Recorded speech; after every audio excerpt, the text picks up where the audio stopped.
everybody. So we're continuing on with Chapter 5 of 1984. In the low-ceilinged canteen, deep underground, the lunch queue jerked slowly forward. The room was already very full and deafeningly noisy. From the grill at the counter, the steam of stew came pouring forth. With a sour metallic smell which did not overcome the fumes of Victory gin. On the far side of the room there was a small bar, a mere hole in the wall where gin could be bought at 10 cents the large nip. "Just the man I was looking for," said a voice at Winston's back. He turned round. It was his friend Syme, who worked in the research department. Perhaps friend was not exactly the right word. You did not have friends nowadays. You had comrades. But there were some comrades whose society was pleasanter than that of others. Syme was a philologist, a specialist in Newspeak. Indeed, he was one of the enormous team of experts now engaged in compiling the 11th edition of the Newspeak Dictionary. He was a tiny creature, smaller than Winston, with dark hair and large, protuberant eyes, at once mournful and derisive, which seemed to search your face closely while he was speaking to you. "I wanted to ask you whether you'd got any razor blades," he said. "Not one," said Winston with a sort of guilty haste. "I've tried all over the place. They don't exist any longer." Everyone kept asking you for razor blades. Actually, he had 2 unused ones which he was hoarding up. There had been a famine of them for months past. At any given moment there was some necessary article which the party shops were unable to supply. Sometimes it was buttons, sometimes it was darning wool, sometimes it was shoelaces. At present it was razor blades. You could only get a hold of them, if at all, by scrounging more or less furtively on the free market. "I've been using the same blade for 6 weeks," he added untruthfully. The queue gave another jerk forward. As they halted, he turned and faced Syme again. Each of them took a greasy metal tray from a pile at the edge of the counter. "Did you go and see the prisoners hanged yesterday?" said Syme. "I was working," said Winston indifferently. "I shall see it on the flicks, I suppose." "A very inadequate substitute," said Syme. His mocking eyes roved over Winston's face. "I know you," the eyes seemed to say. "I see through you. I know you very well. I know very well why you didn't go see those prisoners hanged." In an intellectual way, Syme was venomously orthodox. He would talk with a disagreeable, gloating satisfaction of helicopter raids on enemy villages, the trial and confessions of thought criminals, the executions in the cellars of the Ministry of Love. Talking to him was largely a matter of getting him away from such subjects and entangling him, if possible, in the technicalities of Newspeak, on which he was authoritative and interesting. Winston turned his head a little aside to avoid the scrutiny of the dark, large eyes. "It was a good hanging," said Syme reminiscently. "I think it spoils it when they tie their feet together. I like to see them kicking. And above all, at the end the tongue sticking right out in blue, a quite bright blue. That's the detail that appeals to me." "Next, please," yelled the white-aproned prole with the ladle. Winston and Syme pushed their trays beneath the grill. Onto each was dumped swiftly the regulation lunch, metal pannikin of pinkish gray stew, a hunk of bread, a cube of cheese, a mug of milkless Victory coffee, and 1 saccharine tablet. "There's a table over there under the telescreen," said Syme. "Let's pick up a gin on the way." The gin was served out to them in handleless china mugs. They threaded their way across the crowded room and unpacked their trays into the metal-topped table, on one corner of which someone had left a pool of stew, a filthy liquid mess that had the appearance of vomit. Winston took up his mug of gin, paused for an instant to collect his nerve, and gulped the oily-tasting stuff down. When he had winked the tears out of his eyes, he suddenly discovered that he was hungry. He began swallowing spoonfuls of the stew, which, in among its general sloppiness, had cubes of spongy pinkish stuff, which was probably a preparation of meat. Neither of them spoke again till they had emptied their pannikins. From the table at Winston's left, a little behind his back, someone was talking rapidly and continuously, a harsh gabble almost like the quacking of a duck, which pierced the general uproar of the room. "How's the dictionary getting on?" said Winston, raising his voice to overcome the noise. "Slowly," said Syme. "I'm on the adjectives. It's fascinating." He had brightened up immediately at the mention of newspeak. He pushed his pannikin aside, shook up his hunk of bread in one delicate hand and his cheese in the other, and leaned across the table so as to be able to speak without shouting. "The 11th edition is the definitive edition," he said. "We're getting the language into its final shape, the shape it's going to have when nobody speaks anything else. When we finish it, people like you will have to learn it all over again. You think, I dare say, that our chief job is inventing new words, but not a bit of it. We're destroying words. Scores of them, hundreds of them, every day. We're cutting the language down to the bone. The 11th edition won't contain a single word that will become obsolete before the year 2050. He bit hungrily into his bread and swallowed a couple of mouthfuls and continued speaking, with a sort of pedant's passion. His thin, dark face had become animated. His eyes had lost their mocking expression and grown almost dreamy. It's a beautiful thing, the destruction of words. Of course, the great wastage is in the verbs and adjectives, but there are hundreds of nouns that can be got rid of as well. It isn't only the synonyms, there are also the antonyms. After all, what justification is there for a word which is simply the opposite of some other word? A word contains its opposite in itself. Take good, for instance. If you have a word like good, what need is there for a word like bad? Ungood will do just as well. Better. Because it's an exact opposite, which the other is not. Or again, if you want a stronger version of good, what sense is there in having a whole string of vague, useless words like excellent and splendid and all the rest of them? Plus good covers the meaning, or double plus good if you want something stronger still. Of course, we use those forms already, but in the final version of Newspeak, there will be nothing else. In the end of the whole notion of goodness and badness will be covered by only 6 words. In reality, 1 word. Don't you see the beauty of that, Winston? It was BB's idea originally, of course. He added as an afterthought. Okay, so a couple things here. 1, always remember BB is Big Brother. So anytime you see BB, we're referencing Big Brother. 2, why would a society and why would a government want to eradicate words? Why are they creating a language where they are literally taking away options in how you express yourself and literally taking words away that you could use? So what's the point of that? And why would they want it? A sort of vapid eagerness flitted across Winston's face at the mention of Big Brother. Nevertheless, Syme immediately detected a certain lack of enthusiasm.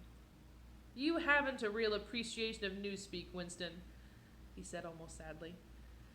"Even when you write it, you're still thinking in old speak. I've read some of those pieces that you write in the Times occasionally. They're good enough, but they're translations. In your heart, you'd prefer to stick to old speak, with all its vagueness and its useless shades of meaning. You don't grasp the beauty of the destruction of words. Do you know that Newspeak is the only language in the world whose vocabulary gets smaller every year?" Winston did know that, of course. He smiled, sympathetically he hoped, not trusting himself to speak. Syme bit off another fragment of the dark-colored bread, chewed it briefly, and went on. "Don't you see that the whole aim of Newspeak is to narrow the range of thought? In the end, we shall make thought crime literally impossible, because there will be no words in which to express it. Excuse me. Every concept that can ever be needed will be expressed by exactly 1 word, with its meaning rigidly defined and all its subsidiary meanings rubbed out and forgotten. Already, in the 11th edition, we're not far from that point. But the process will still be continuing long after you and I are dead.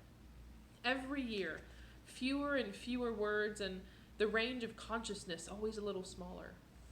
Even now, of course, there's no reason or excuse for committing thought crime.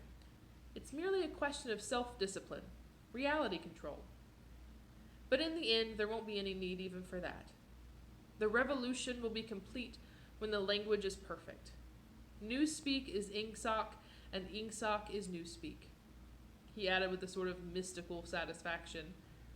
Has it ever occurred to you, Winston, that by the year 2050, at the very latest, not a single human being will be alive who could understand such a conversation as we are having now? Except, began Winston doubtfully and then stopped. It had been on the tip of his tongue to say, except the proles, but he checked himself, not feeling fully certain that his remark was not in some way unorthodox. Syme, however, had defined what he was about to say. The proles are not human beings, he said carelessly.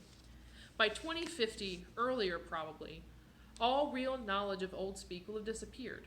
So I'm gonna pause real quick. So the proles are the proletariats, and that's that same reference, that vocab word from chapter 4. And we have the person who's serving food in this lunchroom is also a prole. So again, what is a proletariat, and why are they the only ones that are going to understand Old Speak still? Why are they the ones that have this need for newspapers and films that are based, that are focused on sex and things like that? Why are they not gaining the high literature as everyone else? So what's the point? What are they and who are they? The whole literature of the past will have been destroyed. Chaucer, Shakespeare, Milton, Byron, they'll exist only in Newspeak versions, not merely changed into something different, but actually changed into something contradictory of what they used to be. Even the literature of the party will change. Even the slogans will change. How could you have a slogan like, freedom is slavery, when the concept of freedom has been abolished? The whole climate of thought will be different. In fact, there will be no thought, as we understand it now. Orthodoxy means not thinking, not needing to think. Orthodoxy is unconsciousness. So two-part question here. In your notes, 1, why does the government not want their society members and their citizens to think? And 2, why would a citizen agree to or see benefits in not having to think and not thinking critically? One of these days, thought Winston with sudden, deep conviction, Syme will be vaporized. He's too intelligent. He sees too clearly and speaks too plainly. The party does not like such people. One day he'll disappear. It's written in his face. Winston had finished his bread and cheese, excuse me, turned a little sideways in his chair to drink his mug of coffee. At the table on his left, the man with the strident voice was still talking remorselessly away. A young woman who was perhaps his secretary and was sitting with her back to Winston was listening to him and seemed to be eagerly agreeing with everything that he said. From time to time, Winston caught some such remark as, "I think you're so right. I do so agree with you," uttered in a youthful and rather silly feminine voice. But the other voice never stopped for an instant, even when the girl was speaking. Winston knew the man by sight, though he knew no more about him than that he had held some important post in the fiction department. He was a man of about 30, with a muscular throat and a large, mobile mouth. His head was thrown back a little, and because of the angle at which he was sitting, his spectacles caught the light and presented to Winston 2 blank discs instead of eyes. What was slightly horrible was that, from the stream of sound that poured out of his mouth, it was almost impossible to distinguish a single word. Just once, Winston caught a phrase, "complete and final elimination of Goldstonism," jerked out very rapidly and, as it seemed, all in one piece, like a line of typecast solid. For the rest, it was just a noise, a quack, quack, quacking. And yet, though you could not actually hear what the man was saying, you could not be in any doubts about its general nature. He might be denouncing Goldstein and demanding sterner measures against thought criminals and saboteurs. He might be fulminating against the atrocities of the Eurasian army. He might be praising Big Brother or the heroes on the Malabar front. It made no difference. Whatever it was, you could be certain that every word of it was pure orthodoxy, pure Ingsoc. As he watched the eyeless face with the jaw moving rapidly up and down, Winston had a curious feeling that this was not a real human being, but some kind of dummy. It was not the man's brain that was speaking, it was his larynx. Just pause real quick. That's a really important quote here. It's not the man's brain that was speaking, it was his larynx. So why is that quote important, and what is he saying about this man here? The stuff that was coming out of him consisted of words, but it was not speech in the true sense. It was a noise uttered in unconsciousness, like the quacking of a duck. Syme had fallen silent for a moment, and with the handle of his spoon was tracing patterns in the puddle of stew. The voice from the other table quacked rapidly on, easily audible in spite of the surrounding din. "There is a word in Newspeak," said Syme. I don't know whether you know it. Duck speak, to quack like a duck. It's one of those interesting words that have two contradictory meanings. Applied to an opponent, it is abuse. Applied to someone you agree with, it is praise. Unquestionably, Syme will be vaporized, Winston thought again. He thought it with a kind of sadness. Although well knowing that Syme despised him and slightly disliked him, and was fully capable of denouncing him as a thought criminal if he saw any reason for doing so, there was something subtly wrong with Syme. There was something that he lacked. Discretion, aloofness, a sort of saving stupidity. So again in your notes, how can stupidity save you? Why is it necessary to be at least slightly stupid in this setting here? You could not say that he was unorthodox. He believed in the principles of Ingsoc. He venerated Big Brother. He rejoiced over victories. He hated heretics, not merely with sincerity, but with a sort of restless zeal, an up-to-datedness of information which the ordinary party member did not approach.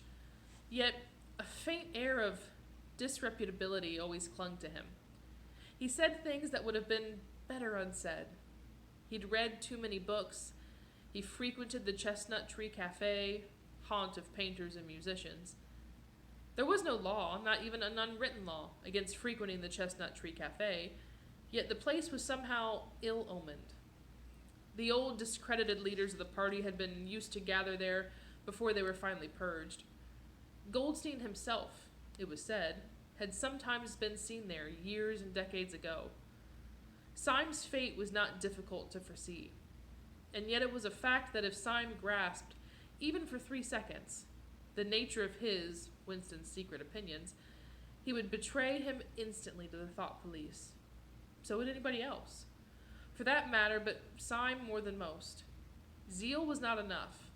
Orthodoxy was unconsciousness. Syme looked up. "Here come Parsons," he said. Something in the tone of his voice seemed to add, "That bloody fool." Parsons, Winston's fellow tenant at Victory Mansions, was in fact threading his way across the room, a tubby, middle-sized man with fair hair and a frog-like face. At 35, he was already putting on rolls of fat at neck and waistline, but his movements were brisk and boyish. His whole appearance was that of a little boy grown large, so much so that although he was wearing the regulation overalls, it was almost impossible not to think of him as being dressed in the blue shorts, gray shirt, and red neckerchief of the spies. In visualizing him, one saw always a picture of dimpled knees and sleeves rolled back from pudgy forearms. Parsons did indeed invariably revert to shorts when a community hike or any other physical activity gave him an excuse for doing so. He greeted them both with a cheery "Hello, hello," and sat down at the table, giving off an intense smell of sweat. Beads of moisture stood out all over his pink face. His powers of sweating were extraordinary. At the community center, you could always tell when he'd been playing table tennis by the dampness of the bat handle. Syme had produced a strip of paper on which there was a long column of words and was studying it with an ink pencil between his fingers. "Look at him working away in the lunch hour," said Parsons, nudging Winston. "Keenness, eh? What's that you got there, old boy? Something a bit too brainy for me, I expect. Smith, old boy, I'll tell you why I'm chasing you. It's that sub you forgot to give me." "Which sub is that?" said Winston, automatically feeling for money. About a quarter of one's salary had to be earmarked for voluntary subscriptions, which were so numerous that it was difficult to keep track of them. "For Hate Week. You know, the house-by-house fund. I'm treasurer for our block. We're making an all-out effort. Going to put a tremendous show, I'll tell you. It won't be my fault if old Victory Mansions doesn't have the biggest outfit of flags in the whole street. $2 you promised me." Winston found and handed over 2 creased and filthy notes. which Parsons entered in a small notebook in the neat handwriting of the illiterate. By the way, old boy, I hear that little beggar of mine let fly at you with his catapult yesterday. I gave him a good dressing down for it. In fact, I told him I'd take the catapult away if he does it again. So again, remembering back to previous chapters when we met the little kids, and we saw how they're used as spies and they'd be willing to tell their parents, and that creepy kid that didn't treat Winston all that well and even called him out on it. So now this is obviously his father here. I think he was a little upset at not going to the execution, said Winston. Ah, well, what I meant to say shows the right spirit, doesn't it? Mischievous little beggars they are, both of them. But talk about keenness. All they think about is the spies and the war, of course. Do you know what that little girl of mine did last Saturday when her troop was on a hike out Berkhamsted way? She got 2 other girls to go with her, slipped off from the hike, and spent the whole afternoon following a strange man. They kept on his tail for 2 hours right through the woods, and then, when they got into Erisham, handed him over to the patrols. What did they do that for? Said Winston, somewhat taken aback. Parsons went on triumphantly. My kid, sure he was some kind of enemy agent. Might have been dropped by parachute, for instance. But here's the point, old boy. What do you think put her onto him in the first place? She spotted he was wearing a funny kind of shoe. Said she'd never seen anyone wearing shoes like that before. So chances were he was a foreigner. Pretty smart for a nipper of 7, eh? What happened to the man? Said Winston. Now that I couldn't say, of course, but I wouldn't be altogether surprised if Parsons made the motion of aiming the rifle and clicking his tongue for the explosion. Good, said Syme abstractedly, without looking up from his strip of paper. Of course we can't afford to take chances, agreed Winston dutifully. What I mean to say, there is a war on, said Parsons. As though in confirmation of this, a trumpet call floated from the telescreen just above their heads. However, it was not the proclamation of military victory this time, but merely an announcement from the Ministry of Plenty. Comrades! Cried an eager, youthful voice. Attention, comrades! We have glorious news for you. We have won the battle for production. Returns now completed of the output of all classes of consumption goods show that the standard of living has risen by no less than 20% over the past year. All over Oceania this morning there were irrepressible, spontaneous demonstrations when workers marched out of factories and offices and paraded through the streets with banners voicing their gratitude to Big Brother for the new, happy life which his wise leadership has bestowed upon us. Here are some of the completed figures, foodstuffs. The phrase, our new happy life, recurred several times. It had been a favorite of late with the Ministry of Plenty. Parsons, his attention caught by the trumpet call, sat listening with a sort of gaping solemnity, a sort of edified boredom. He could not follow the figures, but he was aware that they were in some way a cause for satisfaction. He had lugged out a huge and filthy pipe, which was already half full of charred tobacco. With the tobacco ration at 100 grams a week, it was seldom possible to fill a pipe up to the top. Winston was smoking a Victory cigarette, which he had held carefully horizontally. The new ration did not start until tomorrow, and he had only 4 cigarettes left. For the moment he had shut his ears to the motor noises and was listening to the stuff that streamed out of the telescreen. It appeared that there had even been demonstrations to thank Big Brother for raising the chocolate ration to 20 grams a week, and only yesterday, he reflected, it had been announced that the ration was to be reduced to 20 grams a week. Was it possible that they could swallow that, after only 24 hours? Yeah, they swallowed it. Parsons swallowed it easily with the stupidity of an animal. The eyeless creature at the other table swallowed it fanatically, passionately, with a furious desire to track down, denounce, and vaporize anyone who would suggest that last week the ration had been 30 grams. Syme, too. In some more complex way involving doublethink, Syme swallowed it. Was he then alone in the possession of a memory? So again here, I need to pause and do some reflecting. Why are these people so easily persuaded and taken advantage of by their government? Why do they so easily forget their memories? As Winston's saying, he feels like the only one with one. Why do they so easily believe this false data or this fake news, this doublethink, this orthodoxy that's being presented to them by their government here? The fabulous statistics continued to pour out of the telescreen. As compared with last year, there was more food, more clothes, more houses, more furniture, more cooking pots, more fuels, more ships, more helicopters, more books, more babies. More of everything except disease, crime, and insanity. Year by year, and minute by minute, everybody and everything was whizzing rapidly upwards.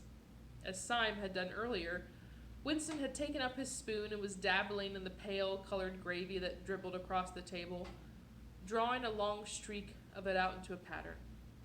He meditated resentfully on the physical texture of life. Had it always been like this? Had food always tasted like this? He looked around the canteen. A low-ceilinged, crowded room, its walls grimy from the contact of innumerable bodies, battered metal tables and chairs, placed so close together that you sat with elbows touching, bent spoons and dented trays, coarse white mugs, all surfaces greasy, grime in every crack, and a sourish composite smell of bad gin and bad coffee and metallic stew and dirty clothes. Always in your stomach and in your skin there was a sort of protest, a feeling that you had been cheated of something that you had a right to. It was true that he had no memories of anything greatly different, and any time that he could accurately remember, there had never been quite enough to eat. One had never had socks or underclothes that were not full of holes. Furniture had always been battered and rickety, rooms underheated, tube trains crowded, houses falling to pieces, bread dark-colored, tea a rarity, coffee filthy tasting, cigarettes insufficient. Nothing cheap and plentiful except synthetic gin. And though, of course, it grew worse as one's body aged, was it not a sign that this was not the natural order of things? If one's heart sickened at the discomfort and dirt and scarcity, the interminable winters, the stickiness of one's socks, the lifts that never worked, the cold water, the gritty soap, the cigarettes that came to pieces, the food with its strange evil tastes, why should one feel it to be intolerable unless one had some kind of ancestral memory that things had once been different? He looked around the canteen again. Nearly everyone was ugly, and would still have been ugly even if dressed otherwise than in the uniform blue overalls. On the far side of the room, sitting at a table alone, a small, curiously beetle-like man was drinking a cup of coffee, his little eyes darting suspicious glances from side to side. How easy it was, thought Winston, if you did not look about you, to believe that the physical type set up by the party as an ideal, tall, muscular youths and deep-bosomed maidens, blonde-haired, vital, sunburnt, carefree, existed and even predominated. Actually, so far as he could judge, the majority of people in Airstrip 1 were small, dark, and ill-favored. It was curious how that beetle-like type proliferated in the ministries.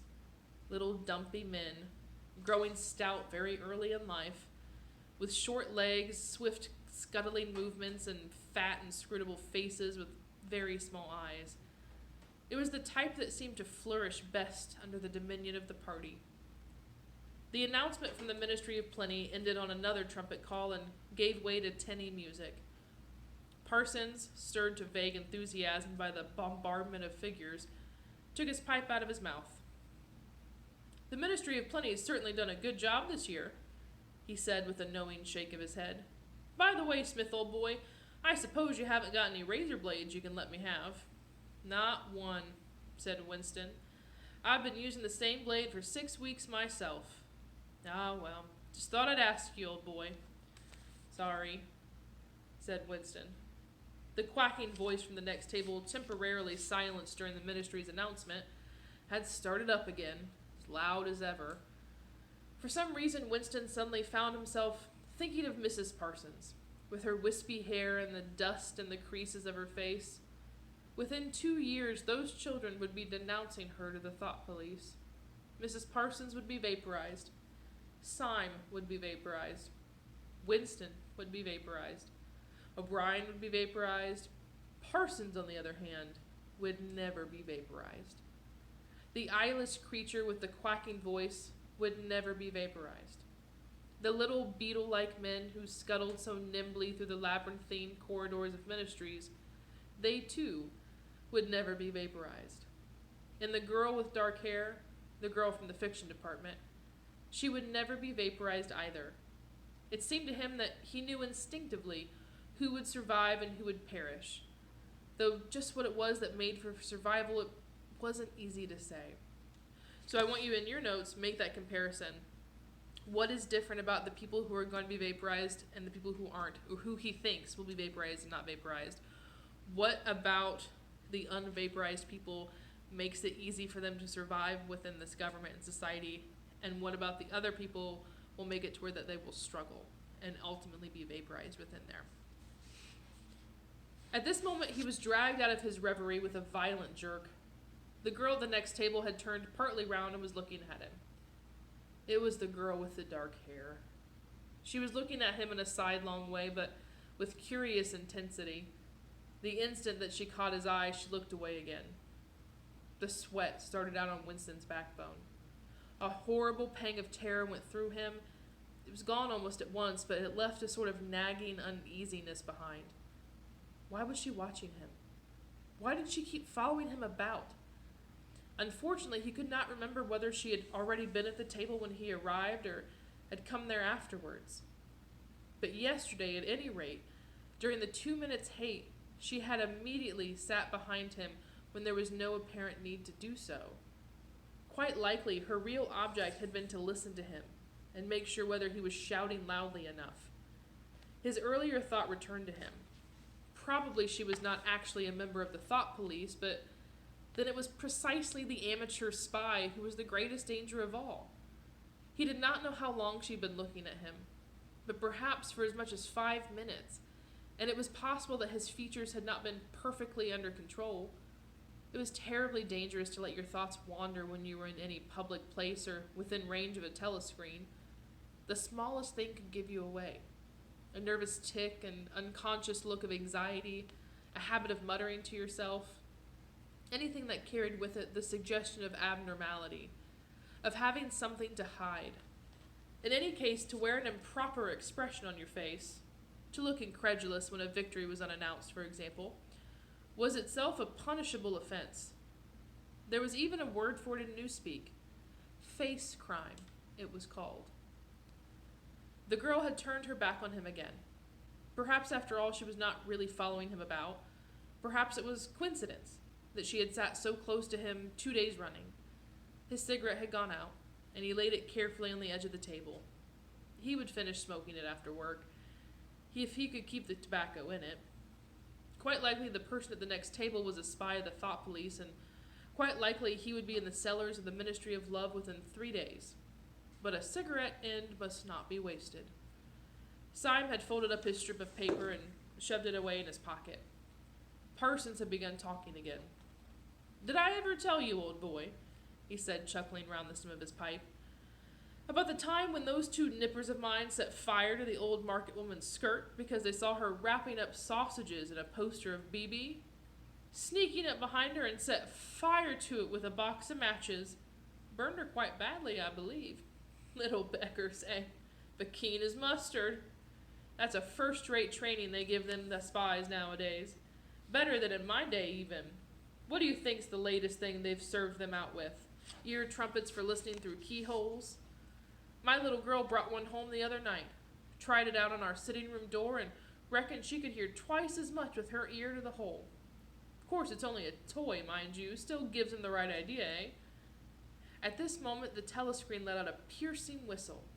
It was the signal to return to work. All 3 men sprang to their feet to join in the struggle round the lifts, and the remaining tobacco fell out of Winston's cigarette.